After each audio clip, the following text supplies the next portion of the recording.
welcome. Welcome to the Massachusetts Global Day of Divestment from Fossil Fuels.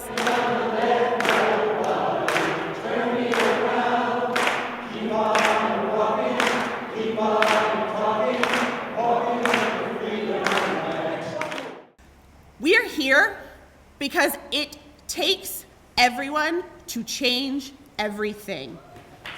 I was there on June 23rd, 1990, when Nelson Mandela came to the Esplanade. He had just walked out of Robben Island, and at his first state visit to the United States, he came not to Washington, not to New York, but to Boston, where he said that the Massachusetts movement to divest from South Africa he was sitting in jail, hearing about this, and he said that Massachusetts and Boston, in his darkest hour, was a beacon of hope. Who is going to come and thank you for the divestment movement that you're participating in? We need to reveal the fossil fuel companies for what they are. They are short-sighted organizations that are profit-driven to burn 5 times as much carbon-based fuels as our atmosphere can sustain.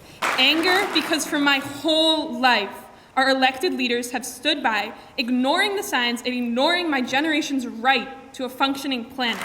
And so today, I ask that all Massachusetts legislators join with youth, step into their leadership, and make history by making Massachusetts the first state in the country to divest from fossil fuels.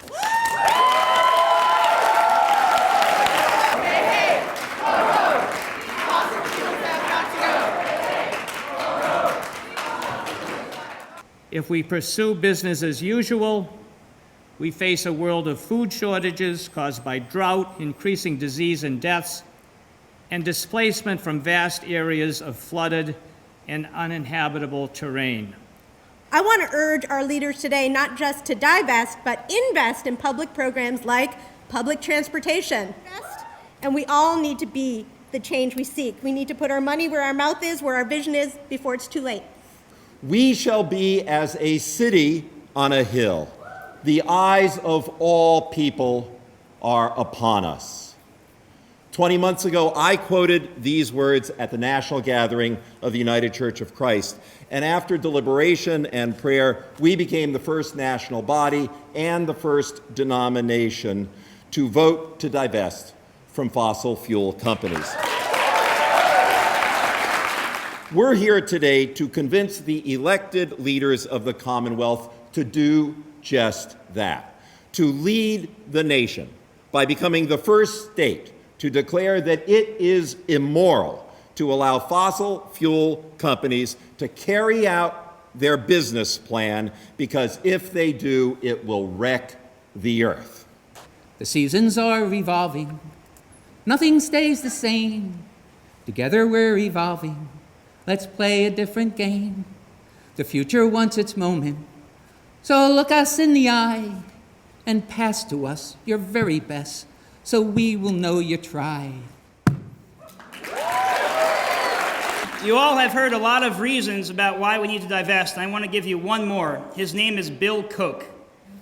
If you don't know Bill Koch, he has not 1, not 2, but 3 large compounds on the Cape that would overlook the future site of Cape Wind. But he's bought those compounds with the billions of dollars he's won from his exploitation of our planet and our people through the fossil fuel industry. And by allowing our state pension fund to continue investing in fossil fuels, that's the kind of world we're building. People who own 3 large summer homes on the Cape and then use their billions of dollars to buy the outcome they want. He decided he doesn't want a wind farm, and so he paid for close to 30 lawsuits to prevent the construction of a wind farm looking out over his property, and it looks like he's about to win.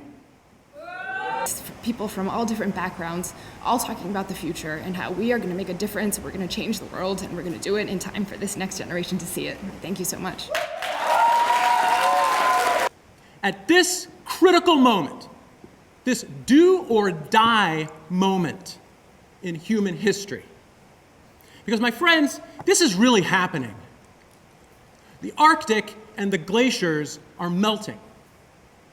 The oceans are rising and acidifying.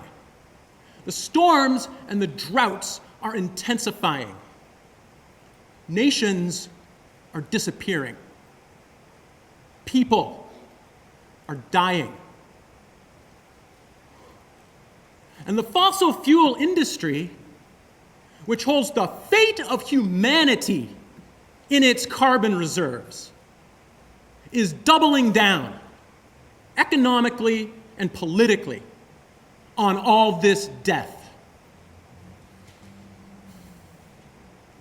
We are faced with an unprecedented situation, a radical situation, radically threatening, radically unjust. It requires a radical response. That is, a serious response.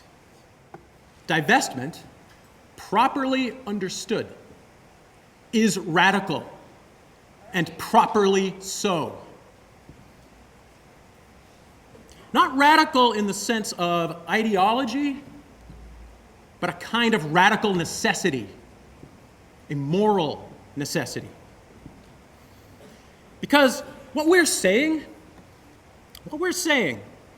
is that this industry is recklessly and willfully perpetuating and perpetrating unconscionable crimes against humanity. Crimes against humanity. The moral logic of divestment says these crimes must stop. It says this industry has forfeited its right to exist. It points to the fact that the fossil fuel industry as we know it must end.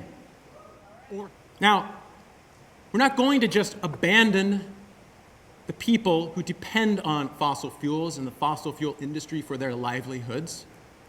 We're fighting every bit as much for them and their children and grandchildren as for anyone else.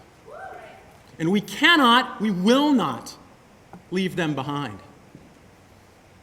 But I'll tell you one thing, we're going to leave their corporate masters behind. In an essay called Civil Disobedience, the radical abolitionist Henry David Thoreau, a citizen of this Commonwealth, wrote these words: "Let your life be a counter-friction to stop the machine." Let your life be a counter-friction to stop the machine.